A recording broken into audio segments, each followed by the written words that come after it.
વાત હવે ગણેશ ગોંડલના નાર્કો ટેસ્ટની।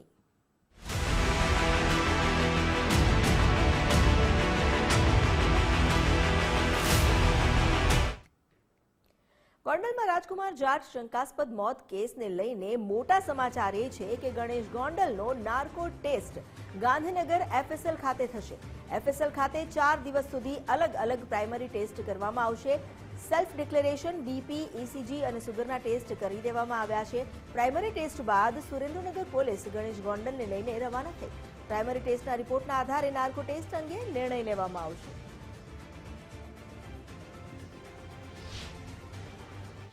રાજકુમારના અપમૃત્યુ કેસની અંદર તેના શંકાસ્પદ મૃત્યુ કેસની અંદર ગણેશ જાડેજા ગણેશ ગોંડલને આજે એફએસએલ નાર્કો ટેસ્ટ માટે લાવવામાં આવ્યા હતા।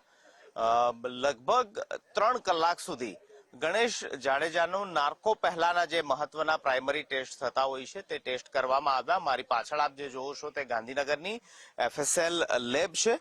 મહત્વનું છે કે આ ટેસ્ટમાં વ્યક્તિ જે છે તેનો સાયન્ટિફિક તપાસ પદ્ધતિ જે છે તે કરવામાં આવતી હોય છે।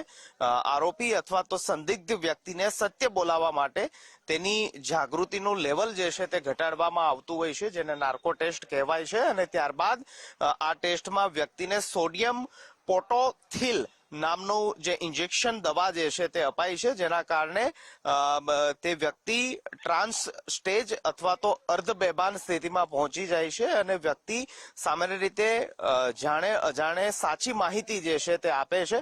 મનમાં વિચારવાનું અથવા તો ખોટું બોલવાનો અવકાશ નથી રહેતો અને તેના કારણે જે પ્રશ્ન પૂછવામાં આવતા હોય છે તેનો જે વ્યક્તિ જે છે તે સાચો ઉત્તર આપશે તે પદ્ધતિ આધારિત આ ટેસ્ટ છે। પરંતુ મહત્વનું છે કે આ ટેસ્ટ થાય તે પહેલા જે તે વ્યક્તિની કન્સલ્ટ જરૂરી હોય છે, તેને પોતે આ ટેસ્ટ કરવા માટે તૈયાર છે તે પ્રકારનું સેલ્ફ ડિક્લેરેશન આપવાનું હોય છે। તેનું બીપી, તેની માનસિક સ્થિતિ, તેનું અન્ય પેરામીટર્સ, તેની શારીરિક ક્ષમતા જે છે તેના પણ પ્રી ટેસ્ટ થતા હોય છે। તો માનવામાં આવી રહ્યું છે કે ગણેશ જાડેજા ગણેશ ગોંડલના આજે નાર્કો ટેસ્ટ પહેલાના જે પ્રી ટેસ્ટ અથવા તો પ્રાઇમરી જે પણ ઇન્ફોર્મેશન લેવાની હોય છે, પ્રાઇમરી જે પ્રકારના મેડિકલ તપાસ થતી હોય છે તે પ્રાઇમરી મેડિકલ તપાસ આજે કરવામાં આવી છે। અને રાજકુમારના કેસ સંદર્ભને લઈને હવે આગામી દિવસોમાં ગણેશ જાડેજાના